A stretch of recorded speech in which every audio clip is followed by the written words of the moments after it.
क्या आपने कभी सोचा है कि एक सिंपल सी एस्पिरिन टैबलेट में, आपके सैलेड ड्रेसिंग के विनेगर में और आपकी पॉलिएस्टर शर्ट में कॉमन क्या है? ये तीनों तो बिल्कुल अलग अलग चीजें हैं। पर इनके पीछे एक ही केमिकल हीरो छिपा हुआ है। आज हम इसी कनेक्शन को समझने की कोशिश करेंगे। और ये कनेक्शन समझना बहुत जरूरी है, क्योंकि जब हम केमिस्ट्री पढ़ते हैं तो अक्सर सवाल आता है कि ये सब RCOOH और फंक्शनल ग्रुप्स हम पढ़ क्यों रहे हैं, इनका असल दुनिया में क्या काम है। एग्जैक्टली। तो चलिए इस क्यों का जवाब ढूंढते हैं। आज हम aldehydes, ketones and carboxylic acids unit से एक बहुत ही इंपॉर्टेंट टॉपिक पर गहराई से बात करेंगे, यूजेस ऑफ कार्बोक्सिलिक एसिड्स। हाँ, हमारा मकसद यह है कि इस चर्चा के बाद केमिस्ट्री के ये मुश्किल लगने वाले कॉन्सेप्ट्स आपको अपने आसपास की चीजों में दिखने लगें। बिल्कुल, खाने से लेकर दवाइयों और कपड़ों तक में। हाँ, इस डिस्कशन के अंत तक ये साफ हो जाएगा कि कार्बोक्सिलिक एसिड्स सिर्फ टेक्स्ट बुक के डायग्राम्स नहीं, बल्कि हमारी मॉडर्न लाइफ के सबसे जरूरी बिल्डिंग ब्लॉक्स में से एक हैं। ओके, तो चलिए एकदम बेसिक से शुरू करते हैं। बिल्कुल। सबसे सिंपल लेवल पर ये कार्बोक्सिलिक एसिड्स हैं क्या? अगर बिल्कुल आसान भाषा में कहें तो ये ऐसे ऑर्गेनिक कंपाउंड्स हैं जिनमें एक खास ग्रुप होता है, COOH ग्रुप। जी, -COH ग्रुप। इसी ग्रुप की वजह से कई चीज़ों का टेस्ट खट्टा या एसिडिक होता है, जैसे सिरके में एसिटिक एसिड होता है, या नींबू में सिट्रिक एसिड। बिल्कुल। ये COH ग्रुप ही इनकी सारी प्रॉपर्टीज की जड़ है। अच्छा, तो ये COOH ग्रुप ही असली खिलाड़ी है। पर इसे विजुलाइज कैसे करें, ये काम कैसे करता है? इमेजिन कीजिए कि आपके पास एक केमिकल टूल है जिसके 2 सिरे हैं और दोनों का काम अलग अलग है। ओके, 2 सिरे। एक सिरा है अकेले H एटम का, जो H+ आयन के रूप में आसानी से निकल सकता है। यही इसे एसिडिक बनाता है। अच्छा, जैसे सिरका खाने को प्रिजर्व करता है, वो इसी H+ के निकलने की वजह से। एग्जैक्टली। और दूसरा सिरा? हाँ, दूसरा सिरा है OH ग्रुप। ये हिस्सा बड़ा सोशल है। ये मतलब आसानी से मॉलिक्यूल से निकलकर दूसरे मॉलिक्यूल्स के साथ नए बॉन्ड बना लेता है। अच्छा, सोशल मतलब इट रिएक्ट्स इजीली। बिल्कुल। इसे ऐसे सोचिए जैसे लेगो ब्रिक्स को जोड़ना। एक ब्रिक का हिस्सा निकलकर दूसरे ब्रिक से जुड़ जाता है। Got it. यही वर्सेटैलिटी, यानी एक ही मॉलिक्यूल का 2 तरह से रिएक्ट करना, इन्हें इतना ज्यादा यूजफुल बनाती है। ये तो बहुत इंटरेस्टिंग है। तो मतलब मॉलिक्यूल लेवल पे जो कुछ भी हो रहा है वो सब इसी COOH ग्रुप के 2 हिस्सों की वजह से है। प्रिसाइसली। सारी यूजेस बस 2 फंडामेंटल प्रॉपर्टीज से आती हैं। पहली, जैसा हमने कहा है, एसिडिटी। राइट। COOH ग्रुप अपना प्रोटॉन यानी H+ आसानी से दे सकता है। ये प्रॉपर्टी फूड प्रिजर्वेशन से लेकर हमारे शरीर के अंदर होने वाले बायोकेमिकल रिएक्शंस तक को कंट्रोल करती है। और दूसरी है डेरिवेटिव फॉर्मेशन। इसका जो OH ग्रुप है वो रिप्लेस हो सकता है। अच्छा। अगर ये अल्कोहल के OH ग्रुप से रिएक्ट करता है तो एस्टर्स बनते हैं, जिनसे पॉलीएस्टर्स जैसे पॉलीमर्स बनते हैं। और अगर ये अमाइन ग्रुप से रिएक्ट करता है तो एमाइड्स बनते हैं, जिनसे प्रोटीन्स बनते हैं। मतलब एसिडिटी और डेरिवेटिव फॉर्मेशन, ये 2 पिलर्स हैं। हाँ, यही 2 पिलर्स हैं कार्बोक्सिलिक एसिड्स के एप्लीकेशंस के। तो अगर किसी को एग्जाम के लिए एक पक्की डेफिनेशन चाहिए हो तो वो क्या होगी? एग्जाम के लिए एंकर डेफिनेशन ये होगी: carboxylic acids are used extensively in food, pharmaceuticals, industrial chemistry, biochemistry, detergents and personal care, leveraging their acidity, esterification capability and structural importance. इसमें तो सब कुछ कवर हो गया। जी। यहाँ पर एक कंफ्यूजन भी होता है। जब भी मैं कार्बोक्सिलिक एसिड के बारे में सोचता हूँ तो मेरे दिमाग में सबसे पहले सिरका है यानी विनेगर ही आता है। हाँ, ये बहुत कॉमन है। ऐसा लगता है कि इसका मेन काम बस फूड प्रिजर्वेशन या फ्लेवरिंग तक ही लिमिटेड है। ये एक बहुत ही आम मिसकंसेप्शन है और इसे क्लियर करना जरूरी है। फूड प्रिजर्वेशन तो इसका बस एक छोटा सा यूज है। अच्छा। असलियत में इनका सबसे बड़ा और इकोनॉमिकली इंपॉर्टेंट रोल है फार्मास्यूटिकल केमिस्ट्री में। जैसे एस्पिरिन, आइबुप्रोफेन, बहुत सारी दवाइयां कार्बोक्सिलिक एसिड्स या उनके डेरिवेटिव्स हैं। फिर दूसरा बड़ा रोल है पॉलीमर सिंथेसिस में, यानी प्लास्टिक्स और कपड़े बनाने में। और शायद सबसे जरूरी रोल है लाइफ की केमिस्ट्री में। हमारे शरीर के सारे अमीनो एसिड्स और फैटी एसिड्स आखिरकार कार्बोक्सिलिक एसिड्स ही तो हैं।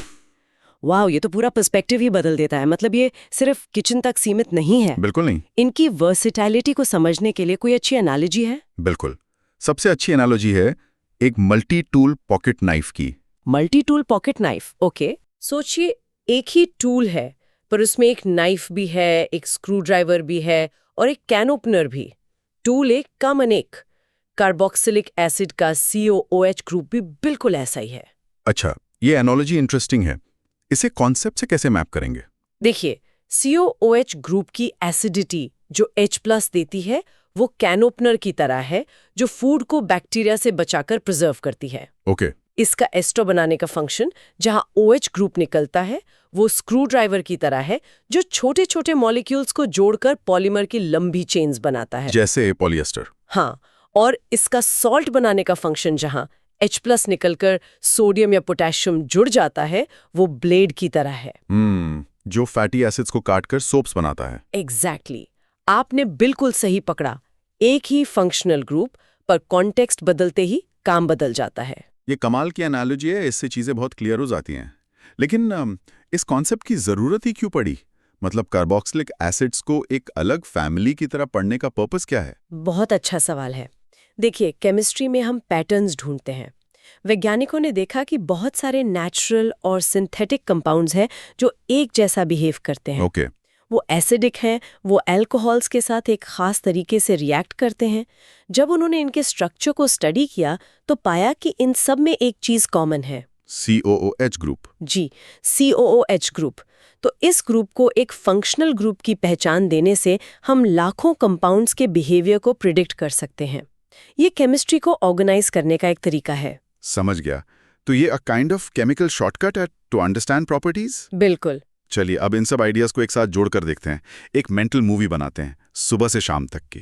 अगर उसमें सैलिसिलिक एसिड है तो आपने अपना दिन एक कार्बोक्सिलिक एसिड के साथ शुरू किया है। ओके, जो स्किन को एक्सफोलिएट करता है। हाँ। फिर ब्रेकफास्ट टाइम, हाँ। शायद मैंने ऑरेंज जूस पिया जिसमें सिट्रिक एसिड है। हाँ। और मान लीजिए मुझे हल्का सा सिर दर्द है तो मैंने एक एस्पिरिन की टैबलेट ले ली। बिल्कुल, एस्पिरिन जिसका केमिकल नाम एसिटिल सैलिसिलिक एसिड है, एक और कार्बोक्सिलिक एसिड डेरिवेटिव है।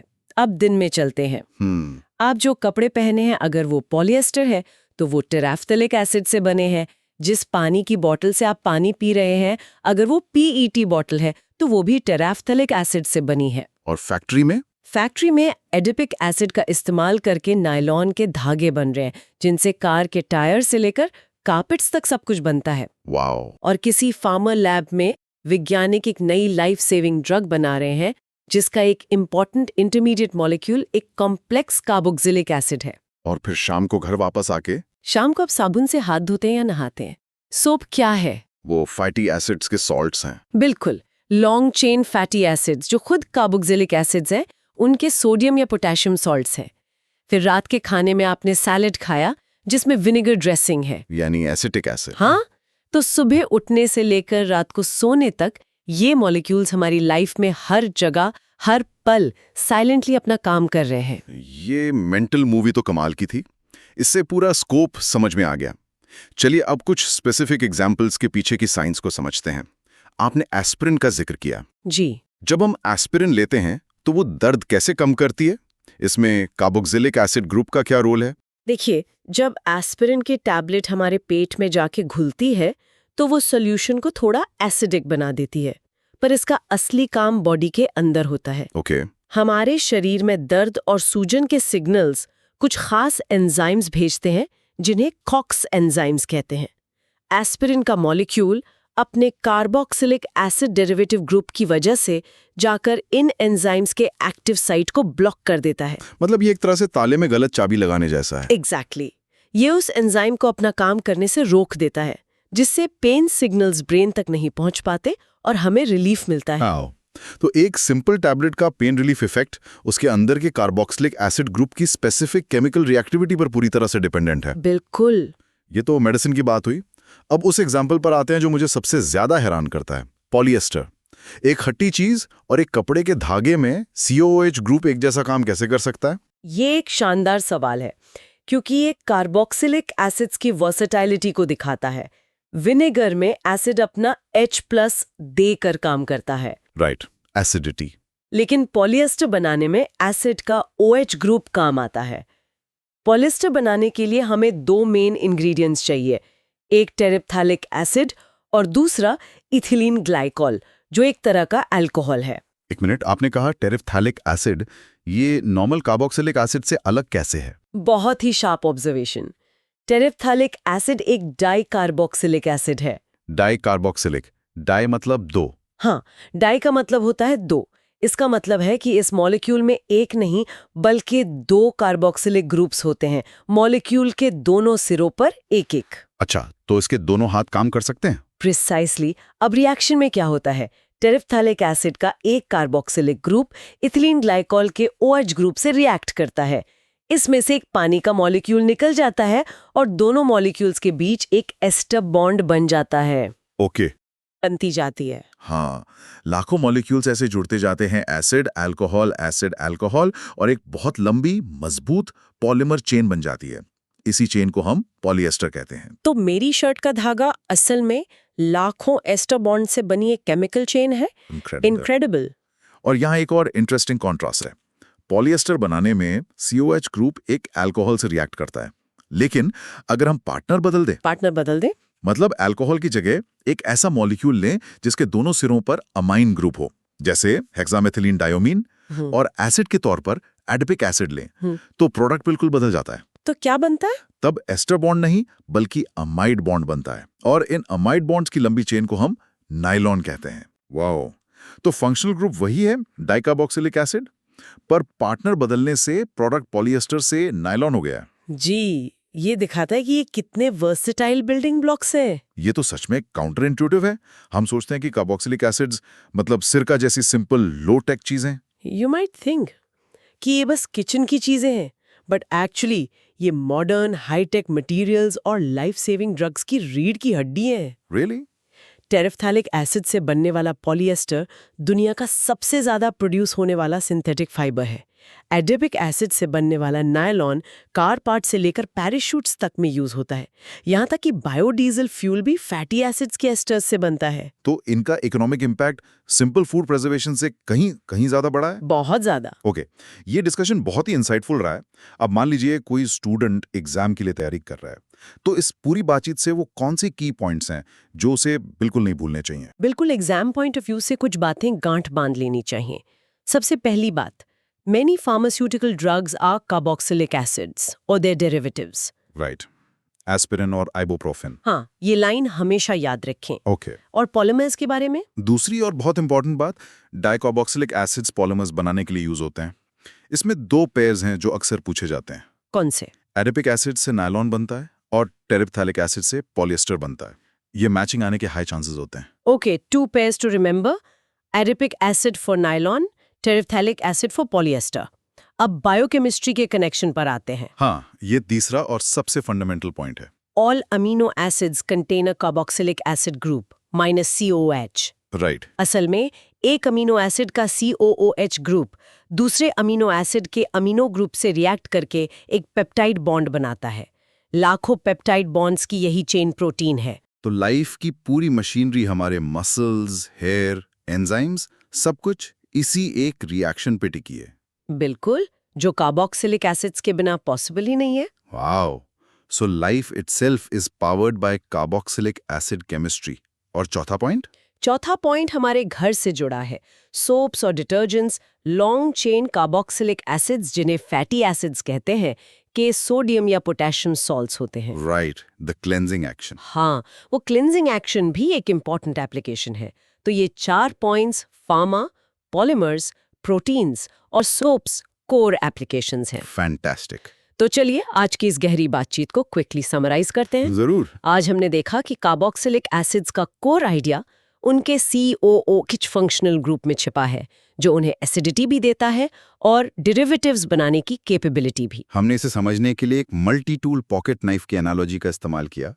एक ही टूल पर फूड, मेडिसिन, पॉलीमर और लाइफ केमिस्ट्री में अलग-अलग काम करता है। कि एग्जाम्पल्स में हमने देखा कि कैसे टेरिफ्थैलिक एसिड, जो एक डाइकार्बोक्सिलिक एसिड है, पॉलीएस्टर कपड़े और PET बॉटल्स बनाने के काम आता है, जो इसकी इंडस्ट्रियल इंपॉर्टेंस को दिखाता है। जी। और सबसे बड़ा टेकअवे ये है कि कार्बोक्सिलिक एसिड सिर्फ फूड प्रिजर्वेटिव्स नहीं है, ये life saving drugs, high tech polymers और खुद लाइफ के बिल्डिंग ब्लॉक्स यानी अमीनो एसिड्स हैं। तो अगली बार जब आप कोई सिंथेटिक कपड़ा पहने या सिर दर्द के लिए कोई पेन किलर लें, तो उस सब के पीछे की साइलेंट केमिस्ट्री के बारे में जरूर सोचिएगा। बिल्कुल। और जाते जाते एक फाइनल थॉट छोड़कर जाती हूँ। हमने देखा कि कार्बोक्सिलिक एसिड्स लाइफ के लिए कितने फंडामेंटल है। कुछ साइंटिफिक थ्योरीज ये भी कहती हैं कि अर्थ पर लाइफ के शुरू होने में सिंपल कार्बोक्सिलिक एसिड्स का एक बहुत इंपॉर्टेंट रोल हो सकता है। Oh wow. दिलचस्प बात यह है कि साइंटिस्ट्स को मीटियोराइट्स पर भी सिंपल कार्बोक्सिलिक एसिड्स मिले हैं जो अंतरिक्ष से धरती पर गिरे हैं। That's incredible. तो इस पे सोचिएगा, कैसे एक सिंपल सा मॉलिक्यूल इतना वर्सेटाइल हो सकता है कि वो एक तरफ सिरका जैसी ऑर्डिनरी चीज बनाए और दूसरी तरफ शायद लाइफ का ब्लूप्रिंट लिखने में मदद करे। What a fascinating thought to end on.